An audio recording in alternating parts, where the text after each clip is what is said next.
unfair po talaga. Ang reaction talagang galit. Kasi 14, wala pa po talaga siyang negligence. Nasa batas daw po yun. Ang 14-year-old hindi makakasunod. Nagtanong ako dun sa isang police officer.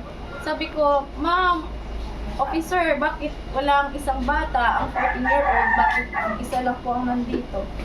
Naiwan daw po sa police station. Ang pinagtatakan ko naman po doon, bakit iniwan po sa police station? Eh, magkasama po sila. Tapos ang sabi po sa akin, yung assurance nga doon po, pagkatapos na namin kaso yun, nagsabay po kami ng kaso, diba? Nakapag-file na po kami. Ang ano po namin ito, ang sabi, dadalhin po sila kaagad sa DSWD. Sana lang po may assurance na talagang silang dalawa, hindi lang isa ang nasa DSWD. Kasi ma'am talaga, kuhanin mo, parang sila swerte pa kasi magkakatay pa sila sa mga ano nila, sa mga anak nila. Gaya nga po na kahit ulit-ulit na sinasabi namin, yung mga anak namin nandito na. Sooner or later po, hindi na namin sila kasama. Ngayon kasama namin pero wala pa sila. Ngayon naman po, nag-ingita pa. Sila po, nakikita nila Yung elementary na. may chance pa po mag-aaral. Ma'am, in-explain ba sa inyo kung bakit walang kaso ang 14 years old at 15 years old lang ang meron? Ano ang reaction nyo doon? Unfair po talaga. Ang reaction talagang galit. Kasi 14, wala pa po talaga siyang negligence. Nasa batas daw po yun.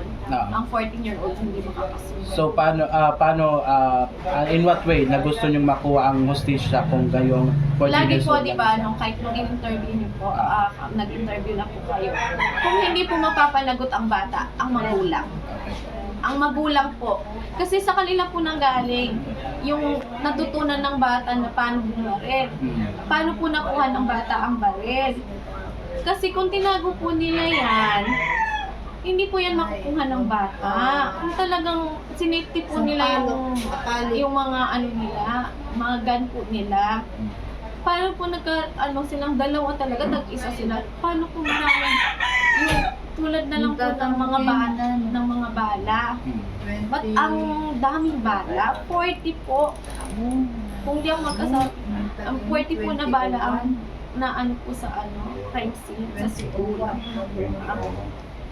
Hindi ko lang po sure doon kung kasama pa po yung sa mga katawan ng mga anak namin na nakuha sa autopsy. Hindi ko sure kung kasama pa po sa video. May idea po ba kayo ilang bala ang nakuha kayo? Isa lang po sa anak ko. Saan banda? Dito po nakuha. Kasi umano po tumagos nga po. Naputas po dito niya, dito. Punta sa artery niya. Then sumugad po dito ulit sa ribs niya.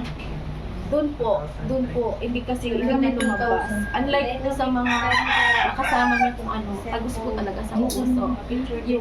Yung sa dalawa po kasi, yung sa back po, yung isa dito, dumaan sa liver, tapos may dinaanan pa pong isang organs, hindi ko na po sure.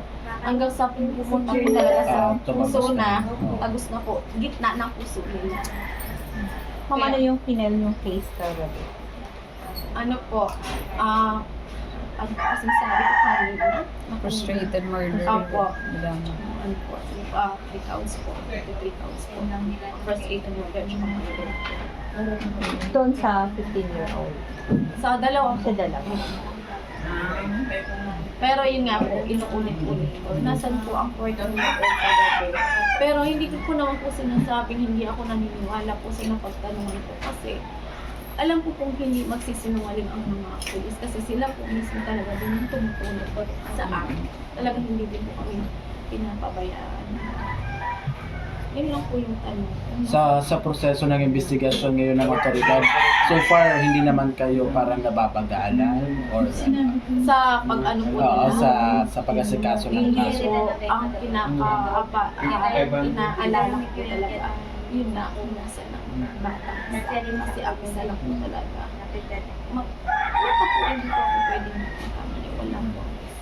Kasi kung magkasama po yan, magkasama po nila, pwede po nilang i-separate. Pero pagpasok po ng isa, ang naka-white, nandun lang po, nasa po ang isa. or pwede po pagsakop namin sa office ng bulwagan, doon ilalabas ang visa. Ang tagal-tagal namin. Salamat.